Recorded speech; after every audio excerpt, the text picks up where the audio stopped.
الحمد لله نحمده ونستعينه ونستغفره ونؤمن به ونتوكل عليه ونعوذ بالله من شرور أنفسنا ومن سيئات أعمالنا من يهده الله فلا مضل له ومن يضلله فلا هادي له وأشهد أن لا إله إلا الله وحده لا شريك له وأشهد أن محمدا عبده ورسوله أما بعد فإن خير الحديث كتاب الله وخير الهدي هدي محمد صلى الله عليه وسلم وشر الأمور محدثاتها وكل محدثة بدعة وكل بدعة ضلالة وكل ضلالة في النار. أعوذ بالله السميع العليم من الشيطان الرجيم. بسم الله الرحمن الرحيم. يا أيها الذين آمنوا اتقوا الله حق تقاته ولا تموتن إلا وأنتم مسلمون. يا أيها الناس اتقوا ربكم الذي خلقكم من نفس واحدة وخلق منها زوجها وبث منهما رجالا كثيرا ونساء واتقوا الله الذي تساءلون به والأرحام إن الله كان عليكم رقيبا. يا أيها الذين آمنوا اتقوا الله وقولوا قولا سديدا يصلح لكم أعمالكم ويغفر لكم ذنوبكم ومن يطع الله ورسوله فقد فاز فوزا عظيما. وقال الله سبحانه وتعالى في موضع آخر: كل نفس ذائقة الموت وإنما توفون أجوركم يوم القيامة فمن زحزح عن النار وأدخل الجنة فقد فاز وما الحياة الدنيا إلا متاع الغرور. وعن عبد الله بن عمر رضي الله عنهما قال رسول الله صلى الله عليه وسلم: كن في الدنيا كأنك غريب أو عابر سبيل. تمام قسم کی تعریفات، کبریائی اور بڑائی اس اللہ رب العالمین کے لیے لائق و زیبا ہے جس نے ہمیں عدم سے وجود بخشا، جس نے ہمیں زندگی عطا فرمائی اور جس نے ہمیں بے شمار نعمتوں سے نوازا. بعدہ انگت درود و سلام ہوں اللہ کے حبیب جناب حضرت محمد مصطفیٰ صلی اللہ علیہ وسلم پر، جن کو اللہ رب العالمین نے ہم بنی و انسان کی روح کو ہدایت کی خاطر نبی رسول بنا کر مبعوث فرمایا. محترم حاضرین جمعہ، سامعین کرام، سامعات، اللہ رب العالمین نے یہ زندگی جو ہمیں عطا کی ہے، یہ دراصل ہمیں اپنی اصلی اور اخروی اور ہمیشگی کی زندگی کو بنانے اور سنوارنے کے لیے دی گئی ہے. اب چاہے تو کوئی اپنی اس زندگی کو سنوار لے، چاہے کوئی بگاڑ لے. یہ زندگی در حقیقت میں اپنی اصلی اور اخروی اور ہمیشگی کی زندگی کو بہتر بنانے کے لیے اللہ تعالیٰ نے ہم کو دی ہے. اور انسان کو جیسے ہی موت آتی ہے تو اس کا یہ مطلب ہرگز نہیں ہوتا ہے کہ یہ فنا ہو گیا، ختم ہو گیا، بلکہ موت انتقال کا نام ہے. یعنی اس دنیا سے دوسرے دنیا میں منتقل ہونے کا نام موت ہے. اس دنیا سے انسان اس دنیا میں جاتا ہے، اس کا نام کیا ہے؟ موت ہے. اور اس دنیا سے اس دنیا میں آنا یعنی اس سے پہلے انسان اپنے ماں کے پیٹ میں رہتا ہے اور پھر اس دنیا میں آتا ہے، اس کا نام ہے، اس آنے کا نام پیدائش ہے۔ اس عالم بطن سے جب اس دنیا میں آتا ہے اس کو بولتے ہیں پیدائش۔ اس سے پہلے بھی انسان ایک اور زندگی میں رہ کے آیا ہے، عالم ارواح میں، عالم ارواح سے ہوتے ہوئے، عالم بطن سے ہوتے ہوئے، عالم دنیا سے ہوتے ہوئے، عالم برزخ سے ہوتے ہوئے عالم آخرت تک انسان جائے گا، جنت اور جہنم تک انسان جائے گا۔ یہ انسان کا سفر ہے اور اس سفر کی ایک منزل ہے یہ دنیا۔ اس کو دنیا کیوں کہا جاتا ہے؟ دنیا دنوں سے جس کا معنی ہے دنو یعنی قریب، چونکہ یہ جو دنیا ہے، یہ جو زندگی ہے، یہ آخرت کی زندگی کے مقابلے میں قریب ہے۔ آخرت کی زندگی تھوڑی دور ہے، یہ قریب ہے، اس لیے اس کو قریب، اس لیے دنیا اس کو کہا جاتا ہے۔ یہ کہ دنیا یہ بہت ہی حقیر اور کمتر ہے آخرت کے مقابلے میں، آخرت کے مقابلے میں یہ بالکل حقیر اور کمتر ہے۔ حدیث پاک میں ہے کہ تمہارا جنت میں ایک قدم جنت میں وہ دنیا اور ما فیہا سے بہتر ہے۔ جب سے دنیا بنی تب تک دنیا رہے گی، اور دنیا میں جتنی بھی اچھی چیزیں ہیں ان سب سے افضل اور بہتر جنت میں ایک قدم کی جگہ وہ ہماری بہتر ہے۔ تو اتنی حقیر ہے یہ دنیا آخرت کے مقابلے میں، جنت کے مقابلے میں یہ دنیا اتنی حقیر ہے، اس لیے اس کو دنیا کہا جاتا ہے، یعنی بالکل نیچے، دونوں حقیر تر کم تر۔ تو یہ دنیا ہماری سفر کی ایک منزل ہے، ہمارا ایک یہاں پڑاؤ ہے۔ اسی لیے اللہ کے نبی صلی اللہ علیہ وسلم نے فرمایا حضرت عبداللہ بن عمر رضی اللہ عنہ سے، کن فی الدنیا کأنک غریب، دنیا میں ایسے ہو جا جیسے اجنبی۔ دنیا میں اجنبی، جیسے کوئی آدمی کہیں جاتا ہے، سفر میں ہوتا ہے اور وہاں کہیں وہ پڑاؤ ڈالے، آرام کرے، کوئی اسے جانتا نہیں ہے، اجنبی ہے، تو اجنبی کی طرح وہاں رہتا ہے، اجنبی کی طرح کہ اب یہاں سے مجھے بہت جلد کوچ کرنا ہے، وہاں کے لیے وہ کچھ بہت محنت نہیں کرتا ہے۔ فرمایا یا عابر سبیل، راستہ کراس کرنے والا، مسافر کی طرح ہونا۔ مسافر آدمی کہیں پڑاؤ ڈالتا ہے، کہیں آرام کرنے کے لیے کسی درخت کے نیچے رکتا ہے، تو سوچتا ہے کہ مجھے ابھی یہاں تھوڑی دیر آرام کر کے مجھے اپنی اصل منزل کی طرف جانا ہے۔ تو ایسے ہی ہم کو اس دنیا میں تھوڑی دیر پڑاؤ کرنا ہے، تھوڑی دیر ٹھہرنا ہے۔ تو یہ تھوڑی دیر دنیا آخرت کے مقابلے میں، دنیا انسان کو کتنے بھی لمبی مل جائے، کتنی بھی لمبی زندگی مل جائے، چاہے 1000 سال کی کیوں نہ مل جائے، آخرت کے مقابلے میں پھر بھی وہ بالکل تھوڑی ہے، بالکل کمتر ہے۔ تو اس لیے ہم کو اس دنیا میں ایک مسافر کی طرح رہنا ہے، ایک اجنبی آدمی کی طرح رہنا ہے۔ ہمیں اپنی آخرت کو بھول کر کے اس دنیا میں اس قدر مگن نہیں ہو جانا ہے کہ ہم اپنی آخرت کو بھول جائیں، آخرت کی فکر نہ کریں، ایسا نہ ہو، بلکہ ہمارے دنیا کے ہر کام میں، ہر عمل میں ہمیں آخرت کا خیال رکھنا چاہیے، ہمیں آخرت کو فراموش نہیں کرنا چاہیے۔ ہر انسان کو موت آنی ہے اور موت کے بعد اصلی زندگی ہے، اسی لیے فرمایا کل نفس ذائقۃ الموت۔ اللہ رب العالمین نے قرآن پاک میں فرمایا ہر نفس کو موت کا مزہ چکھنا ہے۔ یہ نہیں کہا کہ موت آئے گی، کیا کہا؟ موت کا مزہ چکھنا ہے۔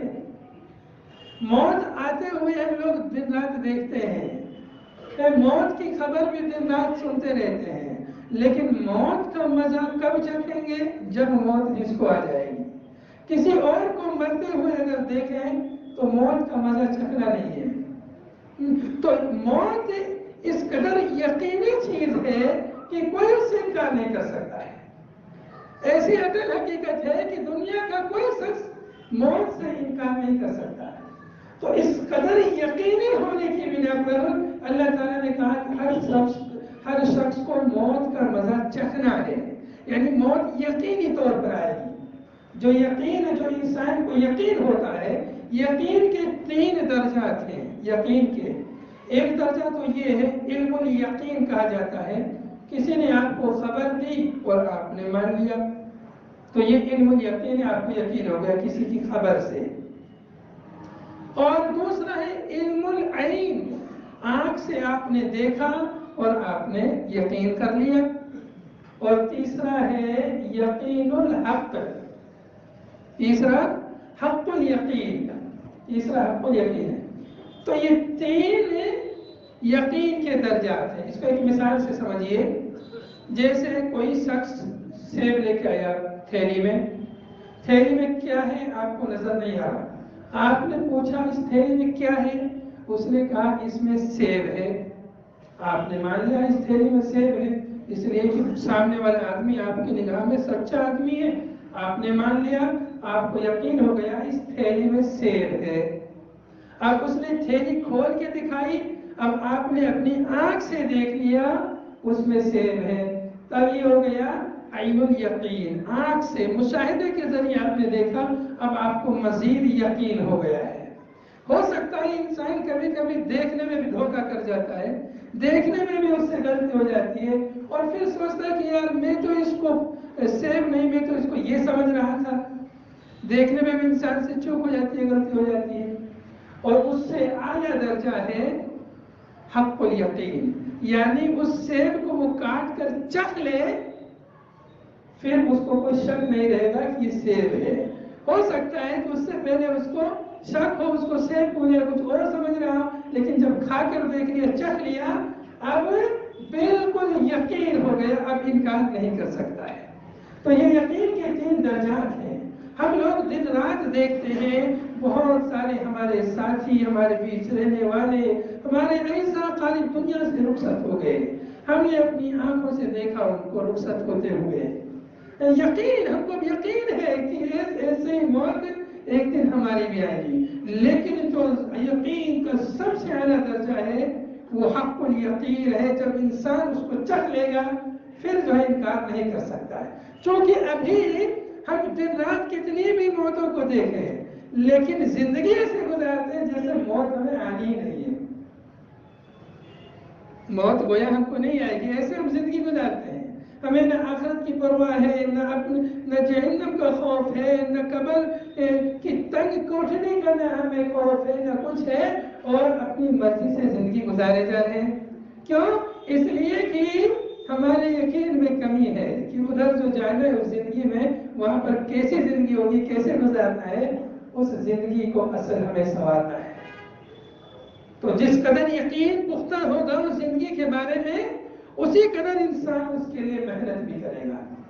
تو اس لیے اپنے یقین کو، اپنے ایمان کو مضبوط کیجئے اور اپنی اخروی زندگی کو فراموش مت کیجئے۔ اس کو ہر لمحہ اپنے ہر عمل میں اس کو یاد رکھیے کہ ہمارے ہر عمل کا مقصد ہماری آخرت ہونا چاہیے۔ اس آیت کریمہ میں آگے اللہ تعالیٰ فرماتا ہے فَمَنْ زُحْزِحَ عَنِ النَّارِ وَأُدْخِلَ الْجَنَّةَ، چنانچہ جو شخص جہنم سے دھکیل دیا گیا، جہنم سے، جہنم میں نہیں، جہنم سے اس کو دھکیل دیا گیا، ہٹا دیا گیا اور جنت میں داخل کر دیا گیا، فقط فاز، وہ آدمی فائز ہو گیا، کامیاب ہو گیا۔ یہاں پر زحزیہ کا لفظ ہے، دھکیل دیا گیا، ہٹا دیا گیا۔ کیوں؟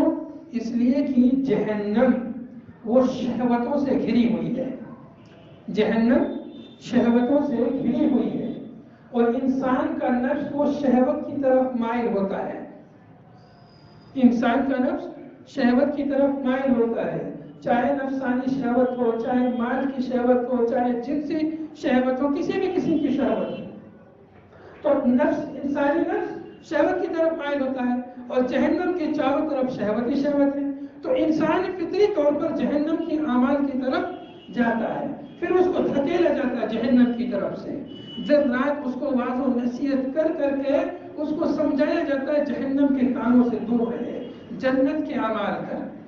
تو جہنم وہ شہوات سے گھری ہوئی ہے اور انسانی نفس ادھر مائل ہوتا رہتا ہے، تو اس کو، جس کو دھکیل دیا گیا جہنم سے، تو دھکا دے کر اس کو الگ کیا جاتا ہے۔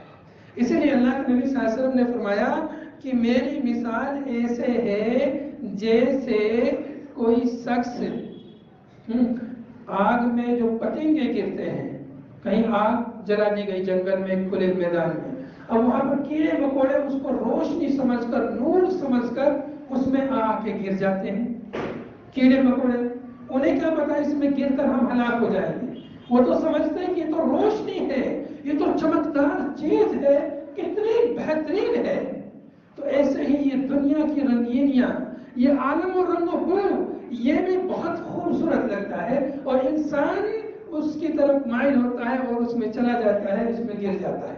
تو نبی صلی اللہ علیہ وسلم فرماتے ہیں میری مثال ویسے ہی ہے جیسے کوئی شخص ان پتنگوں کو آگ سے بچائے، روکے، ایسے ہی میں لوگوں کو جہنم سے روکتا ہوں. لوگ جہنم میں گر رہے ہوتے ہیں اور میں ان کو پکڑ کر جہنم سے روکتا ہوں.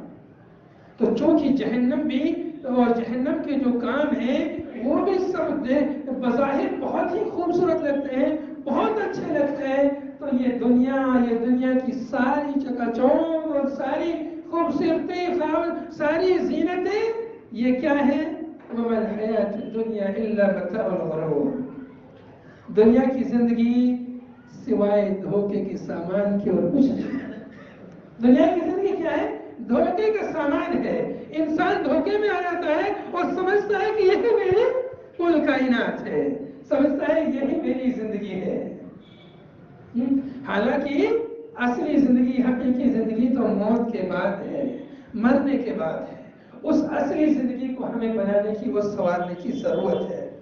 قرآن و حدیث میں جتنے بھی آیتوں اور احادیث میں دنیا سے بے رغبتی اور آخرت کی رغبت دلائی جاتی ہے، یہ دنیا سے زہد و تقوی کے بارے میں جتنے بھی نصوص ہیں، اس کا یہ مطلب ہرگز نہیں ہے کہ آپ پیسہ کمانا چھوڑ دیجئے، آپ تجارت کاروبار چھوڑ دیجئے، ہر وقت نماز پڑھیے، ہر وقت روزہ رکھیے، ہر وقت مسجد میں رہیے. مطلب ہرگز نہیں ہے، بلکہ یہ دین مکمل ضابطۂ حیات ہے. جہاں بھی جو بھی انسان آخرت کو ترجیح دے دنیا کے مقابلے میں، اس کا یہ مطلب ہرگز نہیں ہے کہ اس نے دنیا کی نعمتوں کو چھوڑ دیا یا دنیا کی نعمتوں سے وہ فائدہ نہیں اٹھاتا ہے. یہ مطلب ہرگز نہیں ہے، بلکہ جو آدمی آخرت کو مقدم رکھتا ہے اس کو آخرت بھی مل جاتی ہے اور دنیا بھی مل جاتی ہے. لیکن جو آدمی دنیا کو مقدم رکھتا ہے اس کو دنیا تو مل جاتی ہے، ہو سکتا ہے مل بھی ہے، ہو سکتا ہے نہ بھی ملے، لیکن آخرت اس کو نہیں ملتی ہے. اس کو مثال سے ہمیں سمجھنا ہے. مثال کے ذریعے سمجھنا ہے کہ ہم کو اللہ رب العالمین نے حکم دیا ہے ہر شخص کو کہ اپنے بیوی بچوں کے لیے کھانے پینے کا انتظام، نان و نفقہ کا انتظام کرنا ہر شخص پر واجب ہے. تو یہ واجب کیسے ادا ہوگا؟ جب ہم محنت کریں گے اور کمائیں گے پیسہ تو ہم اس واجب کو ادا کریں. اب اس واجب کو ادا کرتے ہوئے ہم اپنی نیت کو درست کر لیں اور صحیح کر لیں کہ ہمیں حلال طریقے سے کمانا ہے، حرام سے دور رہنا ہے. اس لیے کہ حرام سے کمائیں گے تو ہماری آخرت برباد ہو جائے. تو اسی کمانے میں، دنیا کمانے نہیں میں، اس کو دنیا بھی ملے گی، اجر و ثواب بھی ملے گا. کیوں؟ اس نیت سے کما رہا ہے کہ تاکہ میں اللہ کے واجب کو ادا کروں اور اپنے بچوں کی صحیح طریقے سے تربیت کروں، اپنے بال بچوں کے لیے اچھا پینا، اچھا کھانے پینے کا انتظام کروں، چونکہ اس کو اللہ نے واجب قرار دیا میرے اوپر اور مجھے یہ واجب ادا کرنا ہے. اس کے لیے مجھے محنت کر کے کمانا ہے. تو محنت کرتے وقت، کماتے ہوئے حرام سے اپنے آپ کو بچانا ہے. اگر ایسے وقت میں انسان حرام سے نہیں بچاتا، جیسا بھی پیسہ ہے حلال سے حرام سے، تو گویا کہ اس نے دنیا کو ترجیح دی، آخرت کو ترجیح نہیں دی. لیکن اگر اس کو پیسہ کماتے ہوئے، دنیا کماتے ہوئے، تجارت کرتے ہوئے اسے موقع مل رہا ہے بے ایمانی کرنے کا، حرام طریقے سے زیادہ پیسہ کمانے کا موقع مل رہا ہے، اگر یہ اس موقع کو چھوڑ دیتا ہے آخرت کے خوف سے، گویا کہ یہ آخرت کو ترجیح دے رہا ہے. اللہ کے ڈر سے، جہنم کے ڈر سے اس حرام کمائی کو ترک کر دیتا ہے تو گویا کہ یہ اپنی آخرت کو ترجیح دے رہا ہے. اور اگر اس کو موقع مل رہا ہے حرام طریقے سے کمانے کا اور حرام سے نہیں بچ رہا ہے تو گویا کہ یہ دنیا کو ترجیح دے رہا ہے، آخرت کو ترجیح نہیں دے رہا ہے. یہاں ایک بات یاد رکھنی چاہیے کہ اگر ہم حرام کام کو اللہ کے لیے چھوڑ دیتے ہیں، اللہ کے خوف سے، اللہ کے ڈر سے چھوڑ دیتے ہیں، تو یاد رکھیے وَمَن يَتَّقِ اللَّهَ يَجْعَل لَهُ مَخْرَجًا، جو اللہ سے ڈرے گا اللہ اس کے لیے کوئی نہ کوئی دوسرا راستہ پیدا کر دے گا۔ اور ایک اثر میں ہے کہ من ترک شیئا للہ عوضہ اللہ خیرا منہ، جس نے اللہ کے لیے کوئی چیز چھوڑی اللہ اس کے لیے اس سے بہتر عطا فرما دیتا ہے۔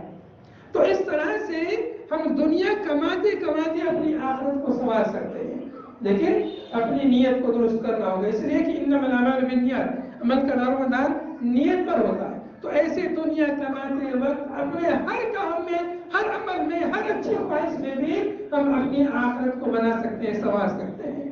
ایک مومن، ایک مسلمان کی زندگی، اس کا ہر عمل، اس کا ہر کام، اس کا ہر لطف اندوز ہونا، اس کا ہر مزہ لینا، وہ اس کے لیے اجر و ثواب کا باعث بن جاتا ہے اگر اس کی نیت درست ہے۔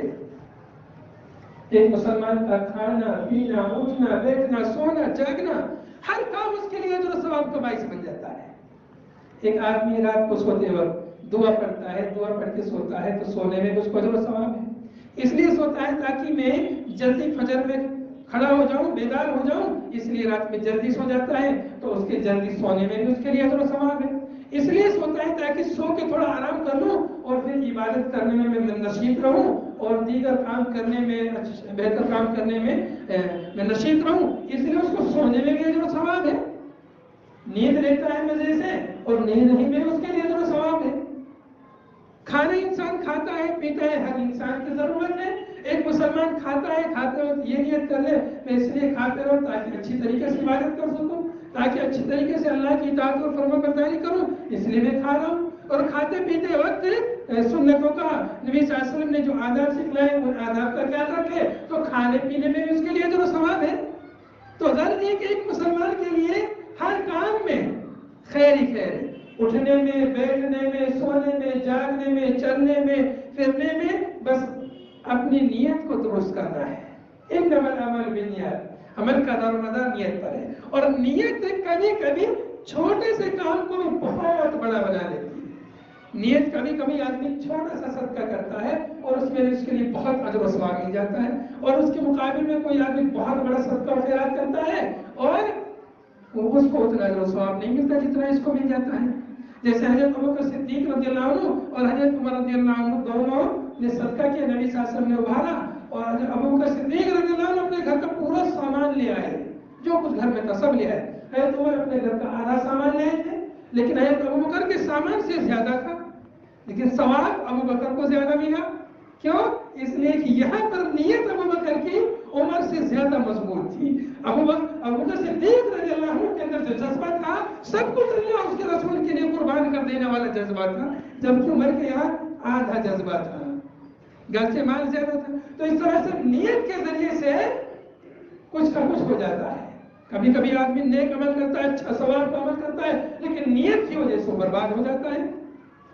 آدمی نماز پڑھے اس نیت سے تاکہ لوگ مجھے نمازی کہیں، صدقہ کرے اس نیت سے تاکہ لوگ مجھے صدقہ خیراتی کہیں، تو یہ اچھا کام اس کا نیت کی غلط ہونے کی وجہ سے برباد ہو جاتا ہے۔ ایک آدمی اللہ کے نبی صلی اللہ علیہ وسلم کے زمانے میں، نبی صلی اللہ علیہ وسلم نے حدیث میں فرمایا اگر کوئی آدمی اس لیے جہاد کرے تاکہ لوگ اسے بہادر کہیں، اس لیے وہ آدمی علم سیکھتا ہے، قرآن سیکھتا ہے تاکہ لوگ اسے قاری کہیں، علامہ کہیں، تو اس کے اس علم کی وجہ سے اسے ثواب کی بجائے اسے گناہ ملتا ہے، نیت کے بدلنے کی وجہ سے۔ تو اس لیے نیت کو درست کرنے کی ضرورت ہے۔ حدیث پاک میں ہے، حضرت سہیل رضی اللہ عنہ سے روایت ہے، نبی صلی اللہ علیہ وسلم نے ارشاد فرمایا عجبا لامر المؤمن، مومن کا معاملہ بڑا عجیب و غریب ہے۔